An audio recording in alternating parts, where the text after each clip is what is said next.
ఓం అస్మద్గురుభ్యో నమః. శ్రీమతే రామానుజాయ నమః. యో నిత్యమచ్యుతపదాంభుజయుగ్మరుక్మాం వ్యామోహతస్తదితరాణి తృణాయ మేనే అస్మద్గురోర్భగవతోస్య దయైకసింధో రామానుజస్య చరణౌ శరణం ప్రపద్యే. కాశ్యపాన్వయ సంఖ్యాతం నారాయణపదాశ్రితం శ్రీమన్నారాయణం వందే యతీశ్వరశ్రియాజుషం. ప్రియ భగవద్బంధువులందరికీ అమ్మ ఈ యొక్క ధనుర్మాస మహోత్సవాల్లో గోదాదేవి అనుగ్రహించినటువంటి తిరుప్పావై ద్రావిడ ప్రబంధంలో మనం ఇప్పుడు 8వ పాసురాన్ని మనం అనుసంధిద్దాం.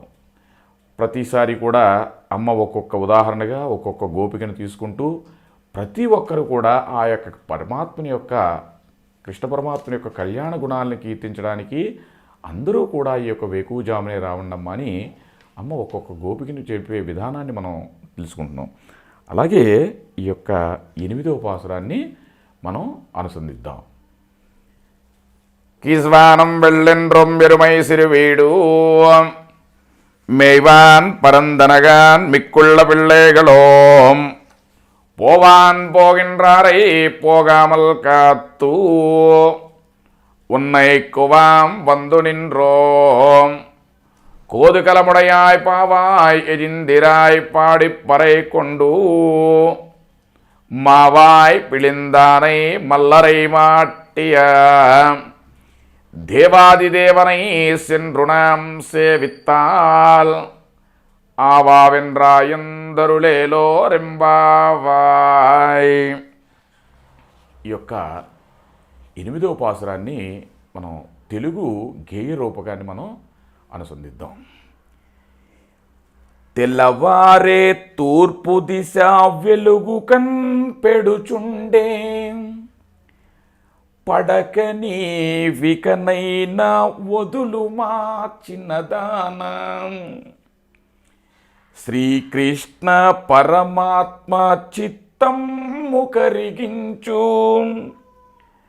సౌందర్యమున ఉన్న సుందరాంగివి నీవు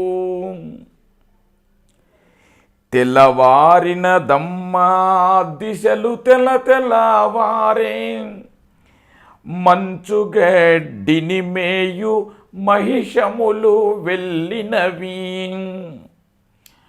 గోపబాలికలెల్లా గుమి కట్టి స్నానార్థం అరుగుదేరగత్రోవ ఆపితిని నీ కొరకు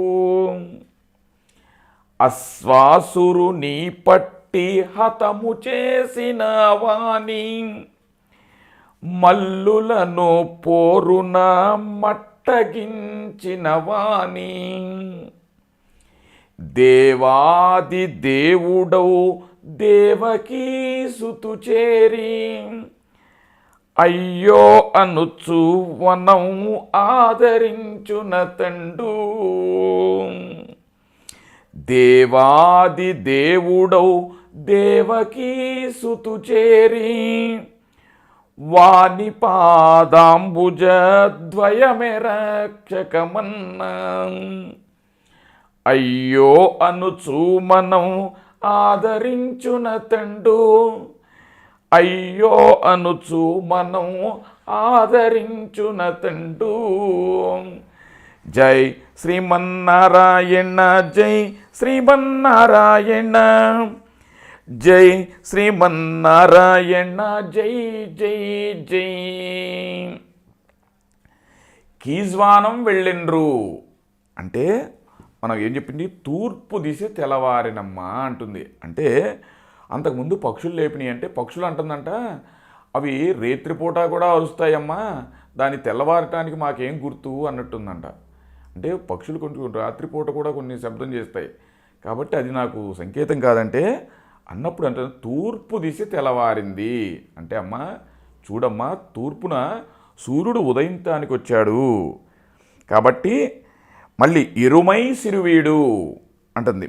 ఎరుమై సిరివీడు మెయ్వాన్ పరందనగాన్ మిక్కుళ్ళ పిళ్ళేగలం అంటే ఆ యొక్క మిగిలినటువంటి పిల్లలన్నీ కూడా ఆ యొక్క పశువులన్నీ కూడా గేదెలన్నీ కూడా వెళుతున్నాయంట. అంటే బీడుల్ని మంచుగడ్డిని మేయడానికి అన్నీ కూడా వెళుతున్నాయమ్మా. అలాగే మిగిలిన పిల్లలు కూడా వాటి వెనుక వెళుతున్నాయమ్మా. అవి అన్నీ కూడా వెళ్లకుండా మేము ఆపి నిన్ను పిలచడానికి వచ్చామమ్మా అంటుందంట. అంటే చూసారా, అంటే తెల్లవారిపోయింది, అన్నీ కూడా వెళుతున్నాయి. వాళ్ళందరూ వెళ్తుంటే ఆ గేదెలో ఉన్నటువంటి పిల్లలన్నీ కూడా అదే ప్రకారంగా వెళుతుంటే, అలాగే అందరు గోపికలు వెళ్తున్నారమ్మా, వాకు ఋషులు వెళ్తున్నారు, అందరూ వెళుతున్నారు, మేము కూడా నువ్వు వస్తావని ఆగి నిన్ను కూడా పిలుచుకుని ఆ యొక్క స్వామి యొక్క గుణగణాలను మనం కీర్తించడానికి వెళదామని వాళ్ళందరినీ కూడా ఆపాను అని చెప్తుంది. మళ్ళీ మావాయి పిలిందానై అంటే ఆ యొక్క కేసి అనే రాక్షసుడు, గుర్రపు నోటిని చీల్చినటువంటి వాడు అనే రాక్షసుని యొక్క సంహరించినటువంటి ఆ యొక్క శ్రీకృష్ణ పరమాత్మని కీర్తించడానికి, అంటే మనలో ఉన్నటువంటి కేసి అనే యొక్క అహంకారాన్ని సంహరించినటువంటి, అలాగే మల్లరై మాట్య దేవాదిదేవనైషణృణాం సేవిత్తాల్ అంటే మల్లరై మాట్య మల్లురను అనే రాక్షసుల్ని చంపినవాడు, అంటే మనలో ఉన్నటువంటి కామక్రోధాలని కూడా నశింపచేసేటివాడు. దేవాదిదేవనై బ్రహ్మరుద్ర ఇంద్రాది సకలమైనటువంటి దేవతలకు కూడా కారణమైనటువంటి వాడు ఆ యొక్క శ్రీమన్నారాయణమూర్తి. సిండుడాం సేవిత్తాల్ ఆవావిన్రాయంద్రుడేలో రెంబావాయ్ అంటే మనం గనక ఆ యొక్క భాగవత గోష్ఠిలోకి వెళ్ళి ఆ యొక్క శ్రీకృష్ణ పరమాత్మని గనక సేవించినచో అయ్యో అని బాధపడి మనలను పరామర్శించి కృప చేస్తాడంట. ఎంత బాగా చెప్తుందో చూసారమ్మా అమ్మ. అంటే మనము యొక్క స్వామి యొక్క గుణగణాలను కనుక కీర్తించినట్లయితే అయ్యో పాపం వీళ్ళు ఇంత మంచులో వెళ్ళి అందరినీ కూడా ఒకళ్ళని లేపుకుని యొక్క భాగవత గోష్ఠికి వస్తున్నారే అయ్యో అని పరామర్శించడానికి ఆ యొక్క శ్రీకృష్ణ పరమాత్ముడు వస్తాడంట. అంటే అమ్మ యొక్క వర్ణన చూసారా, అంటే ఎంతటి ఉదార స్వభావాన్ని మనం గనక సేవిస్తే పెరుమాళ్ళు మనకు అనుగ్రహిస్తాడో ఈ యొక్క పాసురంలో అమ్మ చాలా బాగా వర్ణించిందనమాట. కర్కటే పూర్వ పల్గుణ్యాం తులసీం కారణోద్భవాం పాండ్యే విశ్వంభరాం గోదాం వందే శ్రీరంగనాయకి ఆండాళ్ దివ్య తిరువడిగలే శరణం. జై శ్రీమన్నారాయణ.